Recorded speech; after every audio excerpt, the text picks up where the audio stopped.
Meet the fanciest mice in all the land. With hats so big they almost touched the sky. But when trouble came scurrying, would their magnificent headdresses help them escape or hold them back? Get ready for the Proud Mouse Generals. For a very long time, in a cozy meadow filled with sweet clover and juicy berries, lived two families who just couldn't get along. These were the tiny, whiskered mice and the slinky, swift weasels. Day after day, they found themselves in little skirmishes, usually ending with the weasels outsmarting the mice. The mice always felt a flutter of fear when a weasel appeared, hoping to capture them for a meal. It was a sad, endless loop that left the mice feeling very gloomy and uncertain. They longed for peace and safety in their meadow home. One chilly evening, after yet another defeat, the little mice decided they couldn't go on like this. Their tiny hearts pounded with worry as they gathered in their largest burrow, tails twitching nervously. "We lose every battle," squeaked a small, nervous mouse named Pip, wringing his tiny paws. "The weasels are too strong and too quick for us to ever feel safe," echoed another mouse, looking around with wide eyes. A hushed murmur spread through the crowded burrow, full of agreement and despair. An older, wiser mouse, with whiskers nearly as long as his tail and a kind, thoughtful expression, stood up. "Friends," he began, his voice surprisingly firm and full of leadership, "we must find a solution to this endless problem." After much deliberation and many thoughtful squeaks, they decided on a clever plan. "Perhaps," suggested a clever young mouse, his eyes sparkling, "we need strong leaders to guide us in battle and keep us safe." A wave of hopeful agreement rippled through the gathered mice. "So, Miko." The mice chose their bravest and smartest to become generals and commanders for their army. Among them was the stout and confident Barnaby, whose whiskers always seemed to point forward bravely. The quick-witted Daisy, with her sharp mind, was also chosen. Everyone believed these new leaders, with their intelligence and courage, would finally lead them to victory and lasting peace. The mood in the burrow shifted from despair to hopeful excitement, imagining a future where they could scamper freely without fear. To show everyone they were important leaders, these special mice decided to wear impressive headdresses. Barnaby chose a tall crest made of bright red feathers, tiny field mouse feathers, found and cleaned with great care. Daisy adorned her head with a delicate wreath of shiny straw and tiny bluebell petals, which sparkled in the dim light. They wore them with such pride, their chests puffed out, feeling grand and distinguished. Each leader felt very important and recognized by all. For weeks, the new generals tirelessly trained the mouse army with great dedication. They taught them how to march in formation, how to dart and weave quickly through tall grass, and even how to make their tiny squeaks sound brave during practice. Barnaby practiced strategy, drawing diagrams in the dust with his tail, explaining battle plans. Daisy carefully showed them fast escape routes to safety.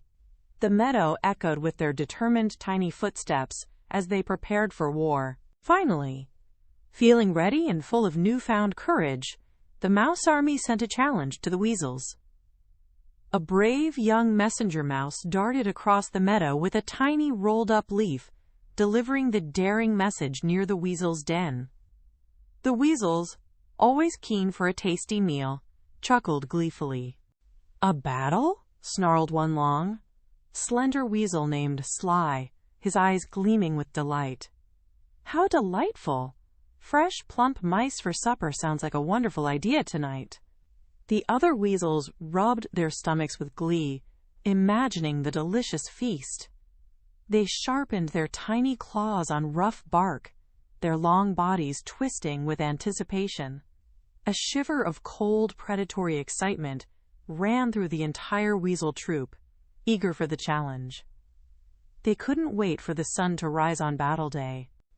The next morning, as the dew still glistened on the grass, the two armies met. The brave mice, with their proud leaders at the front, tried their best to look formidable and unafraid. But the weasels, quicker and stronger, didn't waste a single moment. With a lightning-fast swoop and silent movements, they charged towards the mouse line, their long bodies a blur of brown fur. The sound of their quick paws thudded on the soft earth, signaling the start of the chaotic battle. The mice tried their best to hold their ground, but the weasels were too overwhelming and numerous. In a flash, the finely formed mouse line began to waver, losing its brave formation. Panic started to spread like wildfire among the smaller soldiers, their tiny hearts beating fast. A collective gasp went through the mouse army as their ranks broke. Courage quickly turned into fear as the weasels pressed their attack with relentless speed and cunning movements. "Run for the burrows!" squeaked Barnaby, his voice trembling despite his brave feather crest. The entire mouse army instantly turned tail and scrambled, every mouse seeking their familiar escape routes. Every single private mouse, nimble and quick, darted towards the safety of their hidden burrows in the earth. Their tiny feet pattered across the ground, a flurry of gray fur disappearing into the earth's protective embrace. They knew the way home perfectly, a route they had practiced for this very moment. But disaster struck for the proud leaders, a predicament they had not foreseen. Barnaby, with his tall red feather crest, tried to squeeze into a small burrow, pushing with all his might. He pushed and he pulled, but his fancy headdress got stuck firmly against the earth. Daisy, with her lovely straw wreath, faced the exact same problem at a different burrow hole. Her wreath, meant to be beautiful and distinguishing, was now a big, unyielding obstacle. Their eyes widened in dismay and immediate worry.